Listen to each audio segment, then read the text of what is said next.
strategy doesn't just live in a PowerPoint. It becomes a living rhythm inside your organization where execution is felt as meaningful progress and innovation as a natural outcome of trust and connection. Welcome back to Unfazed Under Fire. I'm David Utts. I'm really grateful that you're taking the time to join us today. If you're tuning in today, chances are you're a leader navigating a relentless landscape, one that's constantly shifting, throwing you curveballs, and asking you more of you than ever before. And you're not alone. Every executive I work with is feeling the pressure in some way right now. This episode wraps up our special series where we've been unpacking what it really means to lead in today's chaotic business environment. And over the last few conversations, we've explored how nonstop disruption is impacting essential leadership capacities like executive presence, the ability to stay focused under fire, and building alignment and collaboration across your organization. We've also made a bold case. The path isn't about hustling harder or relying on outdated playbooks. It's about a shift in your consciousness. And I don't mean that in some lofty, abstract way. This is practical. It's embodied because most leadership strategies, whether learned from books, training, or even coaching, don't stick when they're layered on top of an outdated operating system. That internal operating system is akin to your consciousness. And if it's not evolving, neither are your results. So today we're bringing it all together, grounding the conversation in something very tangible, execution and innovation. That's where your leadership really gets tested. And if you're showing up with the best intentions, but not getting traction was possible, let me say this clearly. It's also not your fault. We're going to get honest about what's really going on, why it's happening, what you can actually do about it. And as always, I'm joined by my great co-host, Ryan and Anatoly. So I want to dive in today and talk about the mountaintop, if you will. Every executive I know wants to move things forward and lead more effectively. So let's start at the bright side. This may be stating the obvious, but it sets important context for what we're going to be talking about. So gentlemen, at the end of the day, what do executives genuinely hoping for when it comes to execution and innovation? What do they most want to generate and how they invest their time in their role? I just want to start there so we can have that as context. Well, generally speaking, we recognize that all organizations, they have that vision and they have that mission that is their North Star, their guiding light of what they're trying to do on a regular basis. So typically the executive comes into the boardroom, the executive meetings, articulates those things and says, okay, folks, how are we going to make this happen? And they're the response is sometimes a blank stare. Sometimes there's a myriad ideas. Oh, we could do this, or we could do that, or we could do the other thing. But are those things in alignment? And do they bring everyone in the organization along in that process? So I think communication is vitally important to have a clear understanding of where we want to go and how we want to get there. The how, I think, is equally important. I've heard it said that with any powerful why, you can bear any how. But at the same token, we have to really put a great deal of focus on that how. Because if our how is embedded in processes that deplete the people who carry that work forward, then we're getting diminishing returns over time. And I think that's what many executives realize is they're starting to get those diminishing returns because they've not attended to the how as much as the why and what they're trying to achieve at the end of the day. And that's where, standing back and looking at things from a larger perspective and different picture, if you will, is vitally important because we attend not only to the why, but the how as well. That's really true. And yet what you're saying in there is that there is an aspiration that an executive has to achieve something great when they walk in the door, right?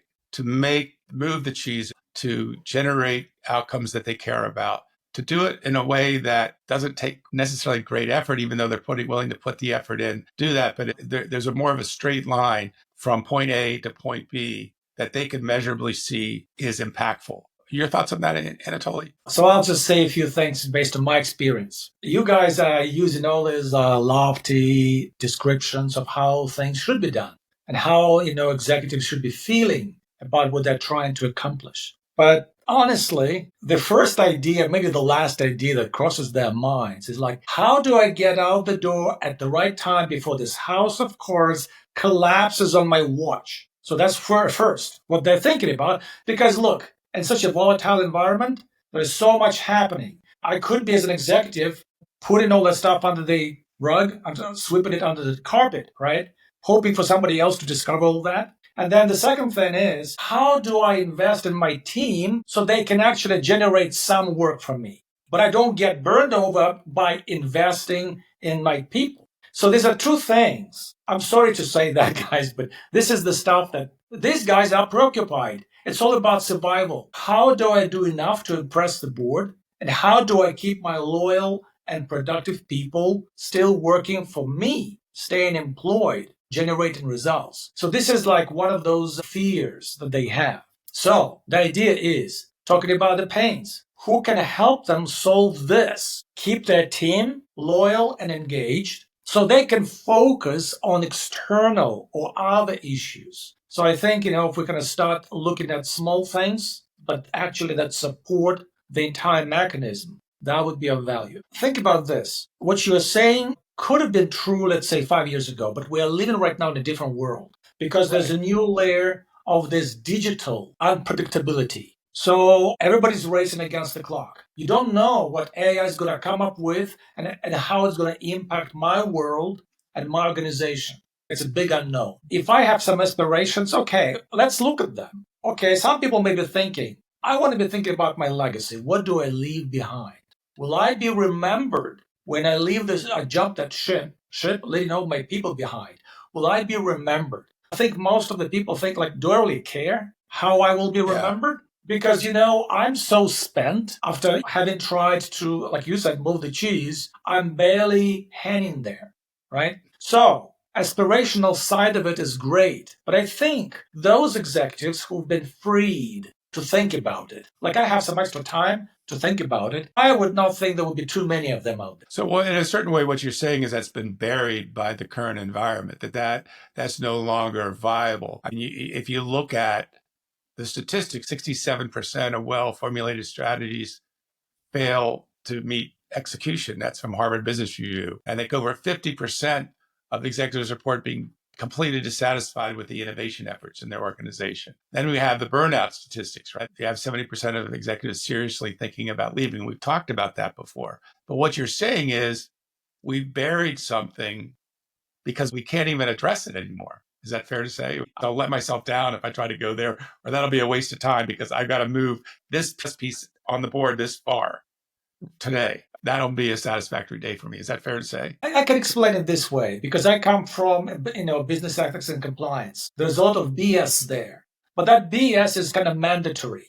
It's almost like speaking about emotional intelligence, empathetic leaders, servant leaders, blah, blah. Everybody knows this talk. So right. in executive environment, there is a layer of noise that needs to be generated because there's nothing else to be said, right?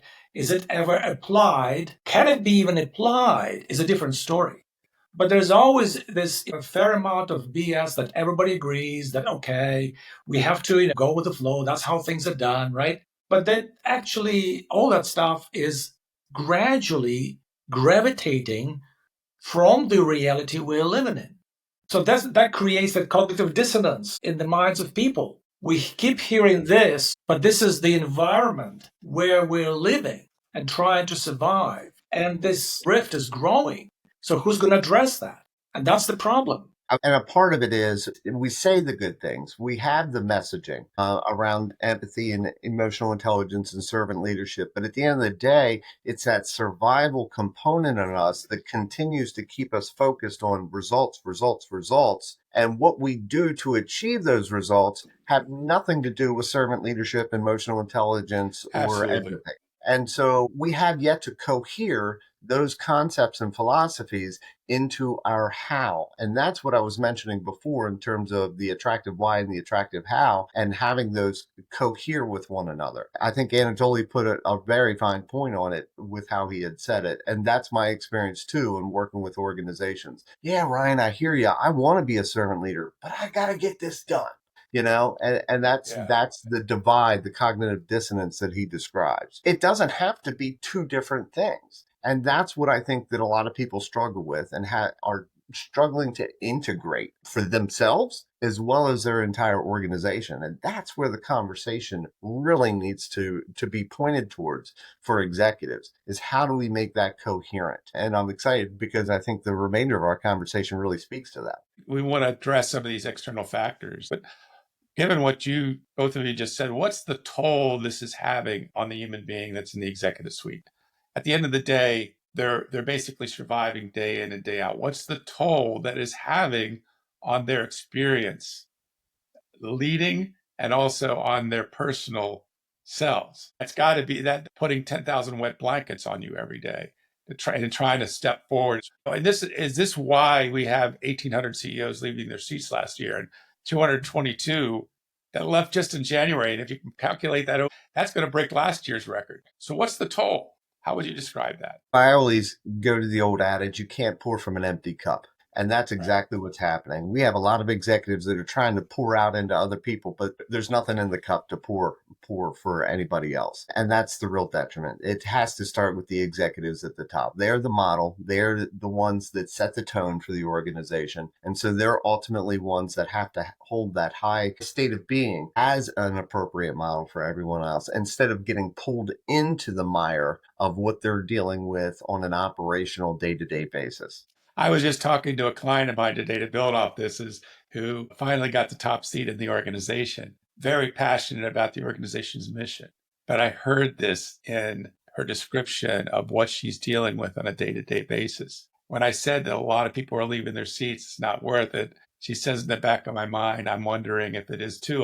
But I still feel energy to come in. I still want to move this forward. But there's so much that's coming at me every day. And I even asked her, well, what are you doing about this personally? Are you letting that drive your attention, even to the point that it's coming up in her dreams at night? She's dealing with challenges in her dreams, which is very telling when that begins to happen, to how it's impacting the human being. And that was surprising to me, because this is somebody that really believes in what they're doing and what their organization is doing in the world. The signature, when things start going kind of haywire with burnout at the executive level, is a profound feeling of cynicism. Because when people get burned out, they get so cynical, they don't care anymore.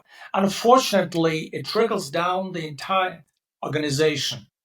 And before that, executive decides to take some time off to recuperate, the entire organization has been infected with that level of cynicism. And that's going to drag it down even further. So this is the problem. Can you imagine you have 3, 4, 5 executives with varying degree of burnout running around, creating a tainted kind of environment for themselves, for their direct reports, for everybody else? Unfortunately, as we know, to recover from that level of burnout, you need a lot of time, up to half a year sometimes. Sometimes people don't come back to work because they realize, I've been out of my job for about 6-7 months. It doesn't make any sense to go back in because I've missed out on so much. So David, I would like just to raise this issue a little bit further, higher, because what we're talking about today is pivotal. It's absolutely critical, because such a huge number of talented and committed professionals have to rotate out of their jobs just because of that stupid burnout. Okay? It's a loss to the economy. It's a loss to organizations. Okay? And this is a profound loss and a very expensive one. So that's why, what we're trying to accomplish here, I hope, helps address this issue. Well, it feels like we're facing, what has been building up for years, and then it got exasperated with the pandemic and all the continued disruption and breakdown and structures that has happened post-pandemic, and what executives are dealing with. The wave is beginning to really hit hard. We've been talking about this. The warning signs have been out for years. I was talking to another executive who left their role the other day as well. And here's the challenge: the golden handcuffs of an executive position. It's great to be out, but I got to now start looking for projects inside organizations, because what I really want to do is not meeting the grade I was used to when I was in an executive role, with all the pay, the benefits, the ease of getting a car when I wanted to get a car to go someplace or whatever it is, all the benefits that come with that. That's kind of like we're hitting that wall. What's going to happen there, right? Is it worth all that money? But then having all that money, I've got that mansion in the Hamptons I got to pay for. And I've got my top class BMW or whatever, and I got kids going to the top universities. That's what we're confronting too, right? We're hitting this kind of dilemma right now. So any thoughts on that? Yeah, I hear it from not even executives, but people who are in mid-level management to frontline. I don't know if it's a reflection of what they experience from their executives or if they're just walking it in their own life. I have a feeling it's the latter. That all of us, none of us are immune to all the complexities and the challenges that we're dealing with, and especially in the influence of the external environment that has upon us. You know, we have our family lives, we have our professional lives, we have our spiritual lives, we have our hobbies and our interests and things of that nature, and we're all trying to walk that tightrope to do that gracefully. And I'll attest to, in my own vulnerability, I have not always handled those things with grace, and it's a result of that it impacts everything that I just mentioned in my life, all those different facets of my life. So just getting knocked down a little bit and having that affect every facet of my life, which it inevitably does because I'm at the center of that's something to recognize. How can we avoid it? How can we deal with it when it does happen and recuperate and get everything back into that coherence and alignment that we're talking about? It's easier said than done. And that's where I think the reset is so important to this conversation. I have an observation to make, which probably nobody has made before. So I want to just float it by you. Okay. You heard it on Unfazed Under Fire. Well, this is the only uncensored channel. Come on. I like to get a scoop. Well, gentlemen, imagine this.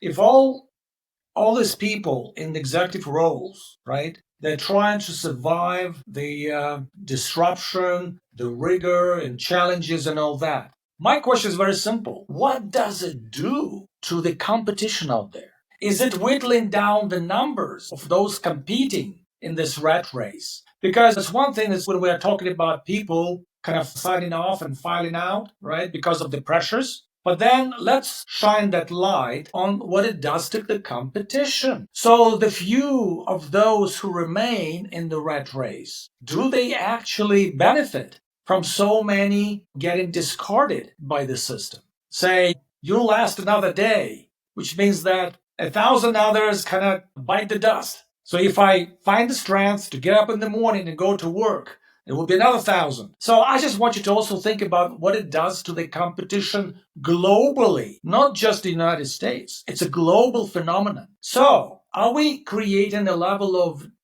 disparity or difference between the ones who actually make it out there, as opposed to the ones who are sinking down? Huge numbers of them, sinking down. So just process that. What I hear being said is the competitive advantage of having that higher consciousness, of having that capability of being resilient, and how relevant that is. So if you're a competitor, you're interested in having that advantage. And that's what I think is really exciting, is we can deliver that competitive advantage for the leaders that are listening. Well, let's talk a little bit about what's driving this, gentleman. The environment that executives are leading in and how it's affecting the ability to show up, generate results, and inspire creativity. In a certain way, we've talked about this before, but what would you say are the top 2 to 3 to 4 external forces or the ways organizations are actually structured to support high-level execution and innovation that is actually part of the problem? Because I think it's not just on the executive's shoulders. It's not just them trying to figure out how to traverse all this. It's also understanding that there's external forces that are compressing upon them, including the habit patterns that we have and how we lead and run organizations. Thoughts on that? What are the external forces that are driving people out of the jobs and making it hard to keep up? Let me count my ways.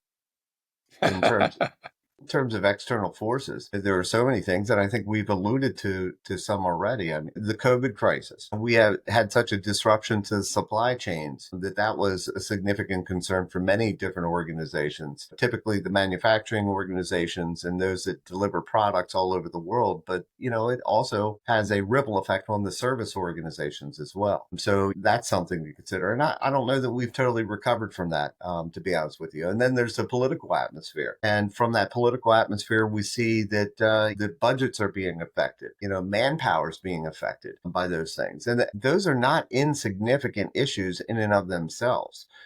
Right there, you have two issues that I think predominate the consciousness of most people. And they're constantly thinking, well, when's that next shoe going to fall? And as a result of that, I think that people have a heightened state of reactivity, to put it in a very practical term. But what's that doing is it gets us back into what we've talked about over and over, is that survival mode, that reactivity. That isn't that higher state of awareness. It is only survival mode. And Right. if we're operating from that survival mode, as we've expressed before, and I think it's worth even mentioning again, that biochemically speaking, what is happening within us does not even allow us to think and create and develop relationships that are so vital to moving our organizations forward. So we have an external environment that constantly creates an atmosphere and environment that influences survival mode. How do we rise above that survival mode and get back to that self-actualization, that state of being that affords us the opportunities to think clearly, to create, to innovate, to execute at the end of the day? Because ultimately that's where we want to be. But as we've continued to say during this podcast and in prior, is we're constantly being sucked down into the mire of reactivity and just get the job done at the end of the day. I don't care how you do it, just get it done, because that's our measuring stick at the end of the day. Well, I think we need a new measuring stick. All too often I go into organizations and here we talk about KPIs, key performance indicators. What determines your success in that organization? And I'm astounded at what people ultimately measure to be their success, because it has no alignment whatsoever to their vision and mission of what they state that they want to be. So once again, we don't have that coherence, and it's not lost on me. I think it's very fascinating to look at. So a part of this is defining that measuring stick once again. Do we need to examine what we're measuring that determines our success? And are those things penny wise, pound foolish all too often? I think they are. I'd say something like, apart from the external pressures and all that, there is this silent enemy, which is the internal element, because the organizational structure in most companies doesn't reflect the mounting changes, because the organizational structure is always 5-10 years behind to address what they have to deal with on a day-to-day basis. And that comes at a cost to any organization. Now, imagine you're being trapped. Like you just described, Brian, you get bombarded by all these external challenges. There is nothing for you to fall back on because your organization is derelict, defunct. It's not actually built and designed to help you solve those incoming issues. So then you get stuck, right? The sheer nature of unpredictable events. I have a dumb team to support me, organizational structure from the Stone Age, and I cannot even do much. Of course, I'm just oversimplifying this, but we just have to look at this as the nature of all those challenges. And I would add to that as well, that I've seen a lot of what prevents organizations from being nimble is oftentimes ego within the organizations, because you have roadblocks. Absolutely true. Or log jams of people that all of that has to go through me, and I'm going to look at that and consider that, and and that person with their designs of ego trying to control everything prevents the organization from adapting and changing and being not reactive, but responsive to what they need to do in order to fulfill their vision and mission at the end of the day. So we've got to be aware that people are a part of the challenge here. It is the structure as well. It's some of our processes, but ultimately people are a big part of that, because they're the ones that drive the structure and the processes. So we have to be very conscious of that. What we're all pointing to is the way that we're structuring organizations, the way we're dealing with things in the world that have to change and shift, the way that we measure what we're measuring and what we're success of the KPIs, as you were mentioning, Ryan. All it has to be examined and looked at. And what's required for that? Leadership, true leadership. Somebody that's going to get their organization to examine what they're doing and how they're doing it, but not from this reactive place, not from this survival, being overwhelmed and having to be in survival mode. So we're moving into what's the shift we have to make? What helps a leader move out of reactivity into a more grounded, creative, high impact place from which they take action? I might even state that first, prior to that, we have to recognize that the very act of examining the environment is a threat to some people. Exactly. We've got to be able to remove that element of threat to some people so that they can be participative in that process and not be an impedance to that process. I'll tell you a very quick story related to that. I went into an organization of 220 employees as the director of human resources. And I asked the executive director for a copy of my job description. He said, "You don't have one." I said, "You just told the HR guy you don't have job descriptions here? How do you even manage performance around here?" He said, "Well, funny you should ask that question." And he pulled out a single sheet of paper that was the same on the front side that it was on the back side. The only difference is the front side said employee copy and the backside said supervisor copy. And it was 7 different characteristics that you rated from unsuccessful to exceeds expectations. So I knew I had my work cut out for me.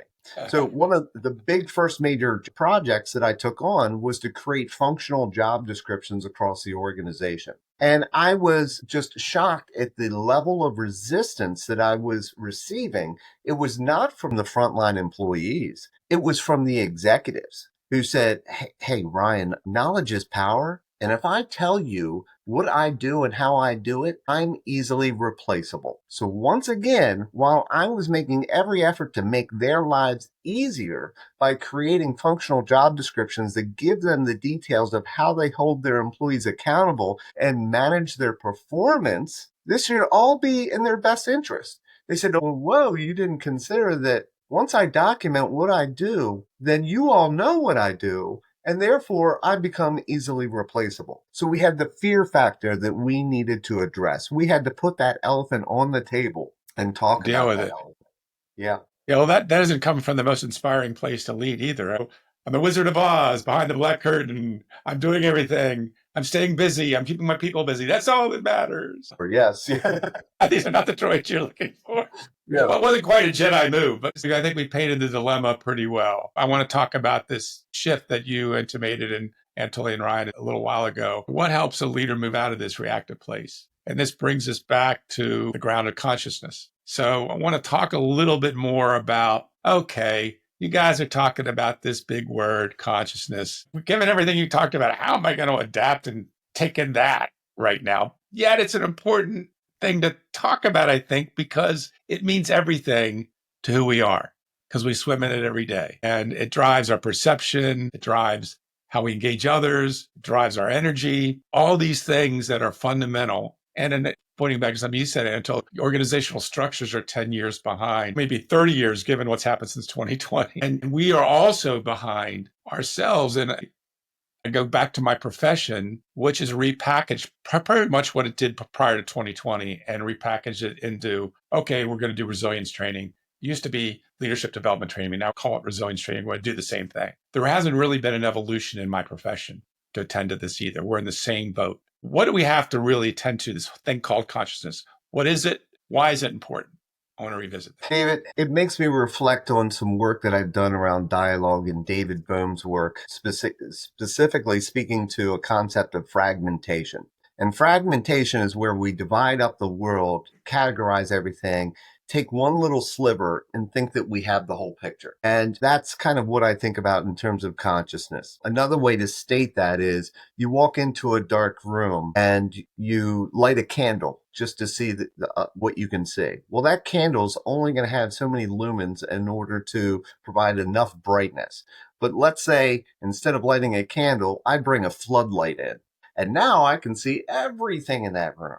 I think that's a good depiction of what we're dealing with in terms of the current reality and what can be delivered through the resilient leadership method. As we're delivering a floodlight to executives to see the whole picture instead of operating from these little slivers, this fragmentation, and thinking that we have the whole picture. That's really what we're dealing with. I'll use probably like a simple metaphor from my perspective. Imagine you're like, like a boy taking your kite out and you want to like really have some fun time. But your kite in your hand is actually your mind's eye. So you can hold your kite in your hand, you don't get much fun out of it, right? But if you see your kite soar in the sky high, you get high, right? Because you get the experience. Imagine that kite is your mind's eye. And the rope, that thread that connects the kite to you is your consciousness. The higher up it goes, the more you get to see, the more you get to discover about where your treasures are. What kind of a terrain you have around you. And that's why I'm going to use a analogy I can think of, because in the business environment, everybody wants to see as much as possible so that they can make an educated decision, a choice. And the length of that rope or string that they have their kite on is that level of consciousness they have. If it's not too high, you don't get to see much, and you don't get to know much, and you're not prepared for something that can hit you hard. So you're right. And David, you made a good point, because executives don't really care about consciousness. It's a tough word. You can't really apply it to anything. It doesn't bite you in the butt if you don't attend to it.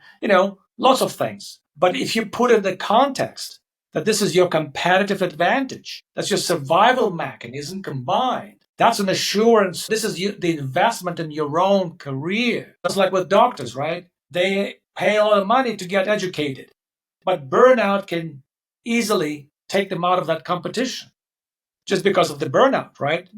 You cannot use your willpower to go to work every day because it happens on the biological level. There's nothing you can do. Your body just shuts down and that's it. So therefore, the consciousness is a level of assurance that any gains that you make, be that, self-development, meditation, mindfulness, yoga, whatever. I know it may sound kind of like really not very inspiring, because these could be incremental steps, baby steps.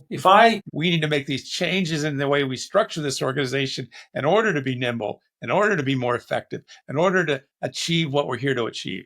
How does a rise in consciousness help with those challenges? Let's put it this way. Think about this. Technically, when we are focused on handling our tasks and we use up a lot of mental power, a lot of calories get burned, we don't even know. We're not actually sure about the result, the outcome. Now, what the higher level of consciousness does on a level that has to do more with neuroscience, it's almost like redistribution of those resources internally happens without our mind having to be involved in that reallocation. So your body tells you where to stop before you succumb to burnout. Your body tells you what to do, how to act, or maybe remove reactivity. And suddenly you have that clarity. So you have all those shiny toys available to you with your mind being freed up to attend to other tasks. So when that cop who told me that, I feel invincible, it's the entire rejigging of the resources that gives you that feeling that you can do anything. So your mind doesn't stand in the way because your consciousness has been upgraded. And therefore, the entire system has been reset to serve you better without your conscious mind having to bark any commands. Like, I need to be this, I need to be that. Wait a minute. You've got everything already lined up for you to serve you. Now you can relax and take educated decisions. And this is what the beauty is, right? Because if you learn to trust your own nervous system, right? Your own brain to take care of you while you're busy doing something else, isn't it worth something? Absolutely. Well, what I hear you saying is as the kite string lengthens and the kite goes up, the consciousness expands, something else opens up, other resources that you open up. My belief is we've kind of worshiped the intellect or the left hemisphere of the brain as a means to get out of all the messes that we're in. And all we're seeing now is that's having major diminishing returns. And that's an important element. Obviously, what you're saying is as our consciousness expands, there's something in us that we would kind of relax into that knows how to deal with everything that isn't necessarily at a super conscious level. It's just operating and giving us signs. And we are also more attuned to those signs of what to do, when to do it, how to do it. So we're tapping into something far more deeper. And then it also frees up that power source that we've been over leveraging at the cost of these other resources to be clear and more effective in its operation. That the mind and the intellectual mind is sharper in a way and used in the best way possible, while other resources come online that we were not aware of and automatically begin to do this. And this happens not as something we have to go to school and learn how to do, go through trainings, go through 12 months of coaching to learn. As consciousness raises, we naturally get connected to these other resources. And in a sense, our full system comes online. This amazing technology called the body and the heart and the gut brain that they talk about, all those begin to operate automatically. And we don't have to necessarily get a PhD. So we set the stage for what that gives us. And now we're back to the dilemma. How do we cultivate this? And this comes back to how do you raise consciousness quickly, sustain it so that it becomes the default mode of leadership and or operating at a higher level. I haven't seen anything like the resilient leader method out there that could do this for executives as quickly as this can. And this is just not another leadership method. It's not a coaching program. It's a transformational process that rewires how you operate from the inside out. It helps leaders access the state of where execution and innovation become natural expressions of their presence. We're not managing checklists. We're not trying to figure out what to do. We just know what to do because we're more present in the moment and we're operating at a higher level. This is different from other traditional methods of developing leadership. I'll let you take this one, Anatoly. What's the difference between the resilient leader method that you and I have developed and traditional leadership development methods? Well, think about this, like all the traditional methods of training and sort of like putting people in a situation when they absorb more knowledge or learn some hacks, shortcuts and stuff like that, right? It all happens on the mental level. Before you process some of that, before you deploy it, right? It's going to take some time and internalization. Until then, you don't know what's going to work for you and it won't, right? So therefore, the difference between the traditional approach, I suggest we look at something that's already happening out there and it has become a de facto standard in a way in the area of sound entrainment. And look at the Monroe Institute programs. They've been dealing with sound frequencies to elevate human consciousness for decades. They're available. People go there for retreats, right? And they get the results that they're amazing. So we can use that as a benchmark. That has been proven. Well, the mainstream science, they're never satisfied, right? They always want to get like extra measurements and extra research until there's a consensus around that. But the fact that those guys been around like forever doing what they're doing speaks in our favor because the level of sound entrainment that I'm delivering is sort of similar, except that the difference is that sound frequencies that have been designed and honed scientifically, as opposed to me as a kind of a biological human delivery vehicle, that's the difference. Like I'm alive versus recorded and mastered or maybe digitally, remastered sound programs. So we can just say, like, what's the difference? Well, technically speaking, if we look at something that is rather neutral, like binaural beats, when you put on the headphones and kind of synchronize your left and the right hemisphere, or you put yourself in a slightly altered state, does it elevate your consciousness? Well, not necessarily. Because people may go into this altered state, but you can't take it to the bank. You can't take it home. It may not contribute to your development. Otherwise, can you imagine that? You don't have to meditate. Just put on the headphones overnight. You wake up in the morning and you're a guru. You go to work and everybody gets blown off. So unfortunately, the brain devices and the wearables, they're not there yet. Sometimes people look weird with like headbands. Headbands like you walk around, I've got this and that. Well, it's almost like we talked about, I kind of joked about that. I did, not you guys. About people who show up at work and they microdose and they think nobody sees that. And their boss said, hey, you're high. Hey, I'm not high. I'm microdosing. It's good for my job. Sounds weird, right? But technology is not there yet. So not to put us at the top functional state. However, being exposed to, say, like just me talking as a way of producing sound waves triggers something in our bodies to respond and start patching up things we have in us. It could be emotional blockages, levels of trauma. It could be all sorts of things, right? So the idea is that we all humans, we are responsive to any sounds. Could be those singing bowls chiming. Right. And suddenly our body resonates with that, right? Right. So, exactly. Yeah, so we're looking at like something that's already available, except people are not ready to actually recognize that, well, there could be a human doing that. And that actually could lead, well, this is a leap of faith that we have to address. Yeah, absolutely. In the podcast previous to this, I interviewed Linda LeBlanc, who's a longtime residential trainer from Monroe Institute. And one of the things she said in there is that sound has been used for thousands of years as a healing mechanism. Secondly, she said we're still in the infancy of understanding the brain and how it operates. But what we're starting to see is that it responds to the sound technology in a very profound way, and that your voice sets the stage for the self-healing that gets ignited through the realm, through the leadership resilience reset, which is one of the components of the resilient leader method. And, it's also, she said something interesting, that there's a sense of the brain is craving getting back to its original state, that there's some memory of the brain that knew before we had all these traumas and paper cuts and challenges and dealing with all the things we talked about earlier in the show about coming to work and I just want to get through the day, get home.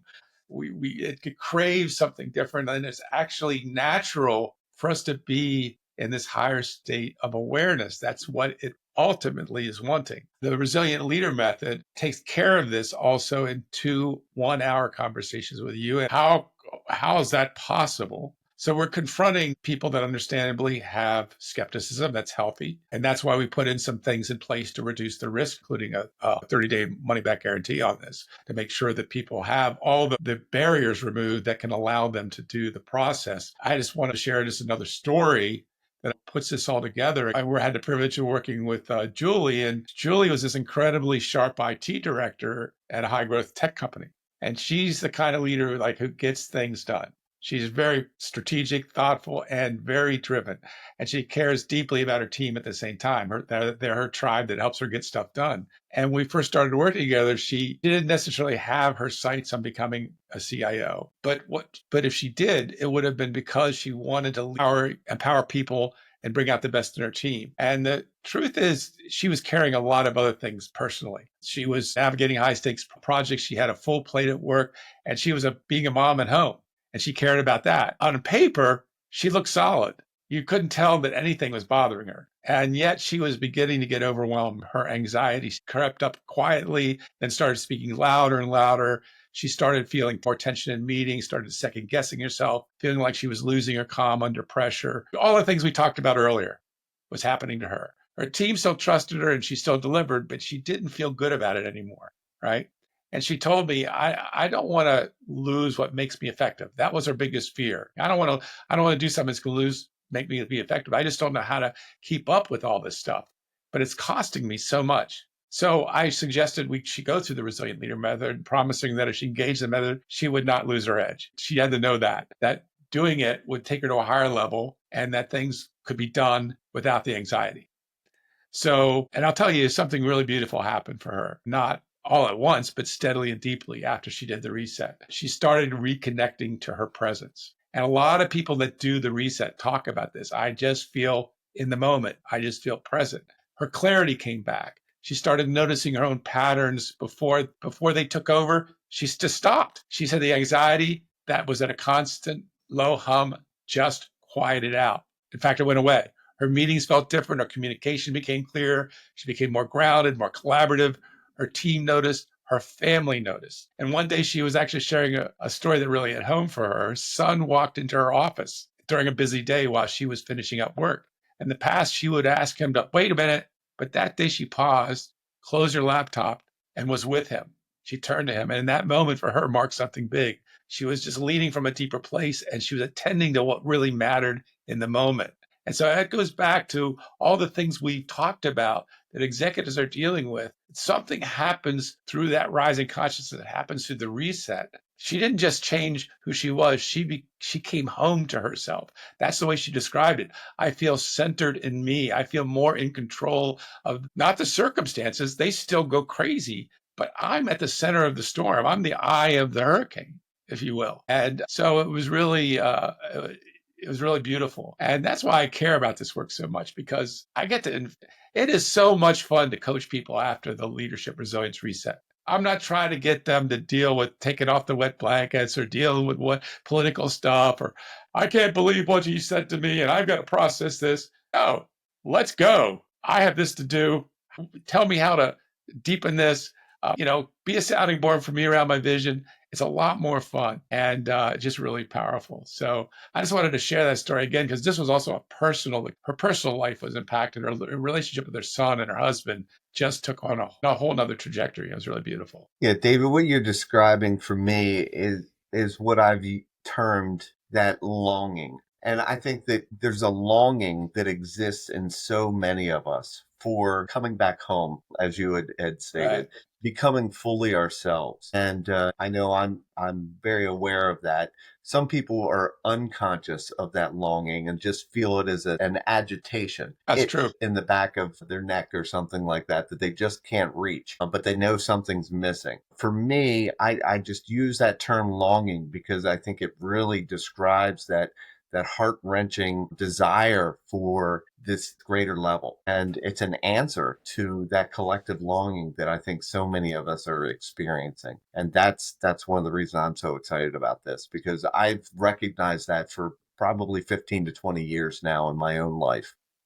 And call it that longing. And when I discovered and talked with you guys about this resilient leadership method, I recognized immediately that this was an answer to that longing. And the good news, all this stuff that we've gotten layered on top of us is not as powerful as who we are. The longing comes from a place of knowing I'm something that I've gotten away from myself. And then if I get to that home base, or if I see tag you're it, get to safe base, it's kind of like there's a place within me that can handle anything. And then you see this in remarkable stories of human beings that do remarkable things. We have the capacity to deal with all the issues we talked about earlier if everybody's in that place of home and connection, as Julie found herself and other people found themselves through the reset. The reset isn't the home, but it's an avenue for you to get back home. It's the most direct route that I've ever seen. And I've meditated for 40 plus years. I've been doing leadership development for 25 years. And I'm very grateful I met Anatoly, because I knew there was some way out there that could expedite this for people. And that's why I speak about it so much, because I'm passionate about it, not because I'm just trying to sell some widget. This actually is the fix we need. And if somebody out there has something similar, please start getting out there, because the world needs it. But we have it right now. And I'm really proud to be aligned with it. So let's kind of wrap up a little bit here. Any final words from you, Anatoly or Ryan, as we close out the show today and bring it back together? Well, I would like to say that basically it's thanks to you guys that we can have this discussion. Because can you imagine, I'm probably the least visible to anyone being where I am right now. It's only thanks to you that we have gotten some traction, right? Because it's not just understanding the value of a transformation in a human. It's also the ability to package it correctly, talk about it intelligently, engaging other people on the level to understand what we're talking about here is important. Well, I certainly can't do it from the place where I am. I'm just a pixel on the screen. But you guys, you can talk about it from various angles. So that's why your roles are far more important than mine. I'm just a tool in the shed. Yeah, well, I think of you more of that. But as I said, this is, and I don't want to kind of be repeating myself, but I have to. If you're out there and you're somebody that resonated with Ryan's conversation about that longing, and I know we've been jaded, and certainly we're in an environment right now where our perception has been played with and abused, quite frankly. And so it's understandable that this might come across as misinformation, if you will. But I want to tell you it's true. And we're setting this up for everybody who wants to do this in a way that reduces the risk for you. So what do you have to lose, right? If this resonated for you, I really encourage you to reach out and talk to us. And I really want to speak to listeners directly right now. If you're listening, it means that something is resonating. And maybe you're tired of caring too much. Maybe you're looking for a way to show up differently with more ease and more impact and more alignment with who you truly are. And that's possible. Trust doesn't come from control. Innovation doesn't come from pressure. Execution doesn't come from force. It all starts with you, with your presence, your awareness and your consciousness, to use a big word. And the Resilient Leader Method gives you a way to reset your internal compass, lead from your highest self naturally. And the good news is it doesn't require years of training or complexity, just a willingness to trust and take a little bit of a risk, which a number of our testimonials say, I was skeptical, but I'm so glad I did it. So if something stirred in you about all this, reach out. We'd love to hear what you're wrestling with and explore how this could possibly help you overcome that. Thanks for being part of the journey with us. Until next time, lead with courage, create intention, and stay unfazed under fire. This is David Utts, Leadership Alchemist, signing off. Take good care of yourself, keep going, and know you're not alone.